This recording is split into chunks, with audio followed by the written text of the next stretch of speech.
ካብ ሓፀርቲ ዜናታት ቀርኒ ኣፍሪቃ ሰራዊት ሱዳን ናብ ግዛት ኢትዮጵያ ምእታው የጠናኽረሎ ክብል ሚኒስትሪ ጉዳያት ወፃኢ ኢትዮጵያ ገሊጹ። ሚኒስትሪ ጉዳያት ወፃኢ ሱዳን ብወገኑ ብኢትዮጵያውያን ዝተፈጸመ ግፍዒ ዝበሎ ብትሪ ኮኒኑ። ኣብ ኡጋንዳ ዝግበር ምርጫ መንግስቲ ድሮ የደናግር ኣሎ ክብል ተቃዋሚ መንግስቲ ገሊጹ። ኣብ ትግራይ ኣውፊሮም ዝጸንሑ ግብፃውያን ካብ መንግስቲ ኢትዮጵያ ካሕሳ ይሓቱ ኣለዉ ዝብሉ ጸብጻባት ኣለውና። ብዝገብሮ ዘሎ ንጥፈታት ናይ 2020 ቪክቶሪያን ማልቲካልቸራል ኣዋርድ ኦፍ ኤክሰለንሲ ዝተሸለመ መንእሰይ ሙባረክ ሙስጠፋ ናብ ኣውስትራልያ ካብ ዝመጽእ ውሕድ ዓመታት ተገበረ እኳ ብዝገብሮ ዘሎ ፍጡን ንጥፈታት ኣብ ቪክቶሪያ ናብ ዝለዓለ ጽፍሒ ዝድይብ ዘሎ እዩ። ብዛዕባ ዝገብሮ ንጥፈታትን ንሽልማትን ዝምልከት ኣዕሊሉና ኣሎ። ኣብ ነጥብታት ዜና ዶናልድ ትራምፕ ኣብ ታሪክ ኣሜሪካ ንኻልኣይ እዋን ብገበን ተኸሳሲ ወይ ኢምፒችድ ዝኸውን ፕሬዚደንት ኮይኑሎ። ሱዳን ነፋሪት ኢትዮጵያ ክለዓየረይ ጥሒሳ ኣትያ ብምባል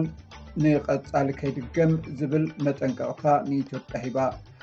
ኣቦ ወንበር ኮሚቴ ዶብ ሱዳን መተማ ሑመራ ቤንሻንጉል ጉሙዝን ብኢትዮጵያ ዝተገበቱ ታሪኻውያን ግዝኣታት ሱዳን እየን ክብል ገሊጹ። ኣብ ትግራይ ይቕጽል ብዘሎ ውግእ ተጋሩን ስደተኛታት ኤርትራውያንን ኣብ ከቢድ ሓደጋ ከም ዝወድቑ ካቶሊካዊት ቤተክርስትያን ዓዲግራት ኣፍሊጣ። ኣሜሪካ ነቲ ናይ የመን ዕጡቕ ሖቲ ናይ ወፃኢ ኣሸባሪ ውድብ ኢላ ክሰምዮ መደብ ኣውፅያ መደብ እዩ።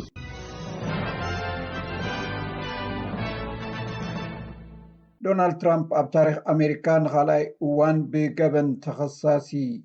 ፕሬዚደንት ኮይኑ ብኣባላት ሰልፊ ዲሞክራትስ ዝዕብለል ወከልቲ ህዝቢ ኣብ ዝተገብረ መሃብ ድምፂ 232 ብ197 ድምፂ ዶናልድ ትራምፕ ኣብ ታሪክ ፕሬዚደንታት ኣሜሪካ ናይ ፈለማ ንኻልኣይ ግዜ ዝኽሰስ ፕሬዚደንት ኮይኑሎ።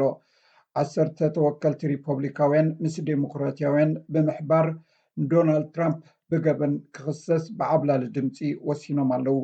ዝሓለፈ ሰሙን ደገፍቲ ትራምፕ ነቲ ወከልቲ ህዝቢ ዝርከቦ ህንፃ ካፒቶል ብምውራር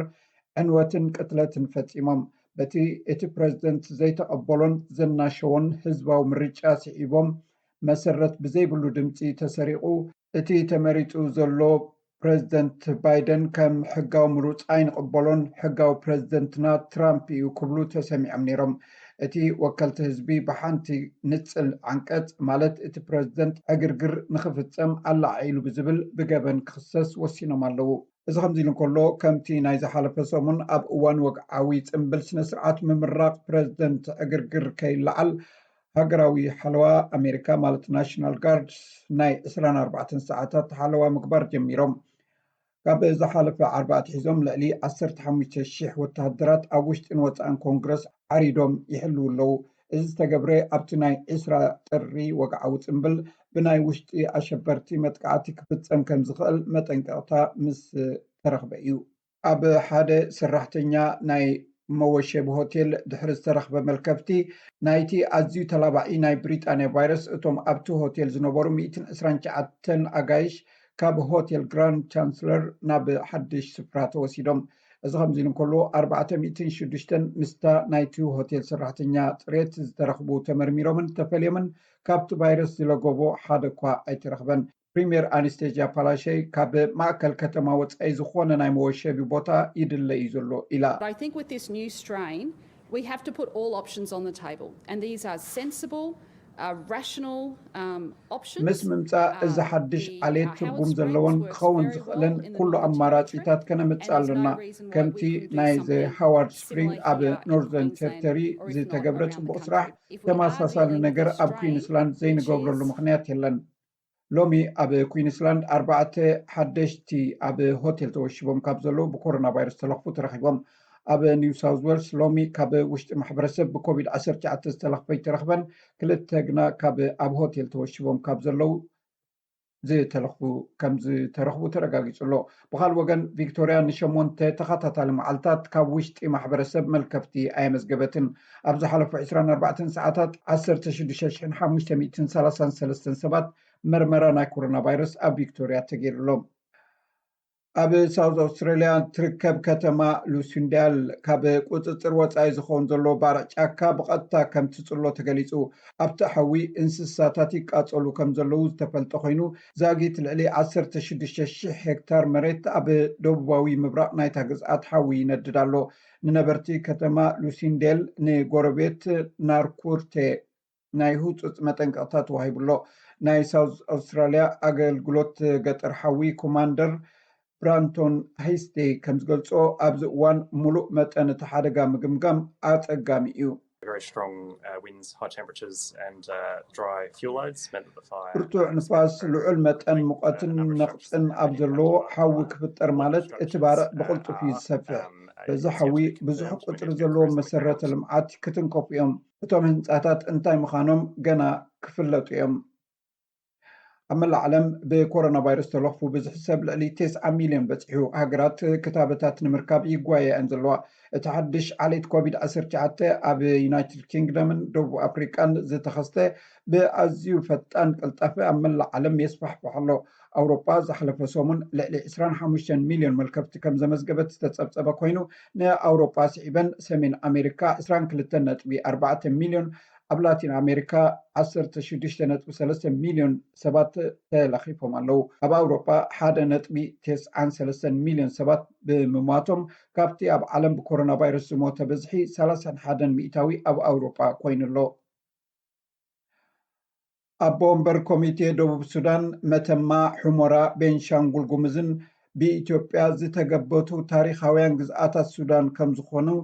ብምግላጽ ሰራዊት ሱዳን ደቡብ ኢትዮጵያ ጥሒሱ ኣይኣተወን ክብል ተዛሪቡ ኣቦ ወንበር እቲ ኮሚቴ ሞዓዝ ተንቆ ኣብ ሱዳን ንዝርከብ ማሕበረሰብ ዲፕሎማሲ መብርሂ ኣብ ዝሃቦ እዋን መተማ ሑሞራ ቤንሻንጉል ጉሙዝን ታሪኻውያን ግዝኣታት ሱዳን ከም ዝኾናን ብምግላጽ ሃፀይ ሚኒሊክ መተማ ሃፀይ ዮሃንስ ስለዝተሰውኡላ ናብ ኢትዮጵያ ክትወሃብ ንእንግሊዛውያን ብዘቕረቦ ሕቶ ምስ ኢትዮጵያ ጸኒሐን ከም ዘለዋ ተዛሪቡ ቤንሻንጉል ጉሙዝ እውን ብተመሳሳሊ ብሕቶ ሃፀይ ሚኒሊክ ናብ ኢትዮጵያ ከም ዝኣተወት ዘዘኻኸረ ኣቦ ወንበር ኮሚቴ ደቡብ ሱዳን ሞዓዝ ተንቆ ሃፀይ ሚኒሊክ ነዚ ዝሓተተ ቤንሻንጉል ጉሙዝ ብወርቂ ዝሃብተመ ቦታ ምዃኑ ስለዝተረድአ እዩ ኢሉ እቲ ኣቦ ወንበር ሱዳን በቲ ብ1902 ዝተፈፀመ ስምምዕ ዶብ ክሕንፀፅ ተሰማሚዓ ከም ዝነበረት ኣዘኻኺሩ እቲ ኣቦ ወንበር ብተወሳኺ ሱዳን በቲ ብ1902 ዝተፈፀመ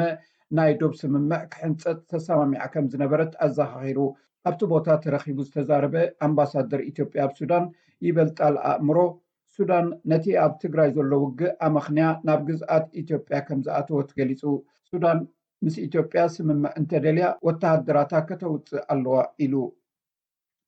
ብተዘማዲ ዜና ነፋሪት ኢትዮጵያ ግዝኣት ሱዳን ከም ዝጠሓሰት ዝኸሰሰ ሚኒስትሪ ጉዳያት ወፃኢ ሱዳን ኢትዮጵያ ካብ ከምዚ ዝበለ ምትንኻፍ ክትዕቀብ እንተዘይኮይኑ ግና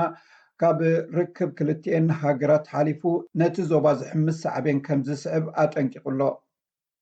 ኣብ ትግራይ ይቕፅል ብዘሎ ውግእ ተጋሩን ስደተኛታት ኤርትራውያንን ኣብ ከቢድ ሓደጋ ከም ዝወደቁ ካቶሊካዊት ቤተክርስትያን ዓዲግራት ኣፍሊጣ እታ ቤተክርስትያን ኣብ ዝፀሓፈቶ ደብዳቤ ብሰንኪቲ ብ4 ሕዳር ዝተወልዐ ኩናት ብዙሓት ተጋሩን ስደተኛታትን ኤርትራን ሰኣን መግቢ መፅለሊ መድሃኒት ባንኪ ቴሌፎን ኢንተርኔትን መጓዓዝያን ኣብ ከቢድ ሓደጋ ወዲቆም ከም ዝርከቡ ብምግላጽ ሰብኣዊ ሓገዝ ክቐርብ ተማሕፂና ኣብ ከተማታት ዝነበረ ህዝቢ መንበሪኡ ራሕሪሑ ካብ ደብዳብ ከቢድ ንብረትን ቅንፀላን ክድሕን ኣብ በዓትታት ተሓቢኡ ከም ዝርከብ ዝገለጸት እታ ቤተክርስትያን ነቲ ኣብ ከቢድ ሓደጋ ወዲቁ ዝርከብ ግዳይ ረድኤት ንዘቕርቡ ኣካላት ዝከኣል ሕባር ክግበር ሓቲታ ብኻልእ ወገን ትካል ሰብኣዊ ሓገዛት ውድብ ሕቡራት ሃገራት በቲ ንልዕሊ 2 ወርሕን ፈረቓን ኣብ ትግራይ ዝካየድ ዘሎ ኩናት ሰብኣዊ ሓገዝ ዘይረኽቡ ዘለው ሰባት ይሻቐል ከም ዘሎ ገሊጹ ትማል ረቡዕ ኣብ ዝሃቦ መብርሂ ኣብ ትግራይ ዝርከቡ ስደተኛታት ኤርትራን ብኩናት ዝተመዛበሉን ኣብ ሕሱም ኩነታት ከም ዝርከቡ ፀብፃባት ይበፅሕዎ ከም ዘለው ሓቢሩ በቲ ዝበፅሖ ዘሎ ህፁፅ ፀብፃብ ሰባት ኣብ ገጠራት ሰላማውያን ሰባት ይቕተሉ ከም ዘለው ጾታዊ ዓመፅ ይፍፀም ከም ዘሎ ካልኦት በደላት እውን ይወርዱ ከም ዘለው ብምሕባር ሓቅነቱ ከፃሪ ከይኣቱ ወሃብቲ ረድኤት ኣብ ገለ ከተማታት ትግራይ ሓገዛት ከቕርቡ ይፍትኑ ከም ዘለው ዝሓበረት ትካል እንተኾነ ኩነታት እቲ ሰብኣዊ ቅልውላው ልዕልቲ 2.3 ሚልዮን ህዝቢ ኢሉ ገሚትዎ ዝነበረ ከም ዝዛይድ ኣፍሊጡ ብፍላይ ከዓ ኣብ ሕፃፅን ሽመልባን ዝነብሩ ስደተኛታት ዳግም ስለ ዝተማዛበሉ ቀረባት ክቐርበሎም ከም ዘይከኣለ ኣረዲኡ ብዘይካዚ እቲ ልዕሊ 270,000 ዝኾኑ መንግስቲ ካብ ዝህቦም ሴፍቲኔት ጥራሕ ሂወቶም ዝመርሑ ዜጋታት ኣብ ዳርጋ 70 መዓልታት ገይሩ ዘሎ ውግእ ዝብላዕ ከም ዘይረኸቡ ሓቢሩ ቻይና